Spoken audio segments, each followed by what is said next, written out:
যুক্তরাষ্ট্রের কাছ থেকে অস্ত্র ক্রয় বাড়ানো ছাড়াও যৌথ উৎপাদনের পথে হাঁটছে তাইওয়ান। এতে নতুন করে চীন তাইওয়ান উত্তেজনার পারদ এখন তুঙ্গে। এর মধ্যেই ৩০ অক্টোবর মার্কিন প্রেসিডেন্ট ডোনাল্ড ট্রাম্পের সঙ্গে বৈঠকে তাইওয়ান প্রসঙ্গ কৌশলে এড়িয়ে গেছেন চীনা প্রেসিডেন্ট শি জিনপিং। এ অবস্থায় পরিস্থিতি আরও ঘোলাটে হচ্ছে। ওয়াশিংটনের সঙ্গে অস্ত্র সহযোগিতা বাড়ানোর চেষ্টায় তাইওয়ানের প্রেসিডেন্ট লাই চিংতের বিরুদ্ধে ইতিহাস বিকৃতির অভিযোগ তুলেছে চীন।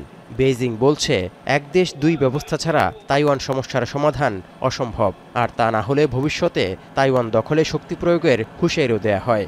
国家统一的最佳方式，我们愿意为和平统一创造广阔空间，以最大诚意、尽最大努力，争取和平统一的前景。 পাল্টা জবাবে চীনের এক দেশ দুই ব্যবস্থা নীতি কখনোই মেনে নেওয়া হবে না বলে সাফ জানিয়ে দিয়েছেন তাইওয়ানের প্রেসিডেন্ট লাই চিংতে। এমনকি নিজেদের স্বাধীনতা ও গণতন্ত্র অটুট রাখার পাশাপাশি আত্মরক্ষায় দৃঢ় সংকল্প থেকে তাইওয়ান কোনোভাবেই পিছু হটবে না বলেও চীনের প্রতি কড়া বার্তাও দেন এই নেতা।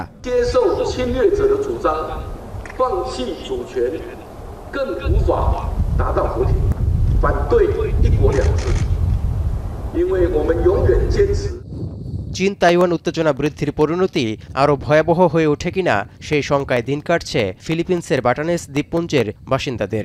জীবন জীবিকা হুমকিতে পড়বে এমন আশঙ্কায় ভবিষ্যৎ নিয়ে উদ্বিগ্ন তারা। Malaking porsyento po ng kinabubuhay ng Ivatan pag-iisda, yun po malaking porsyento po ng para sa kabuhayan po ng Ivatan.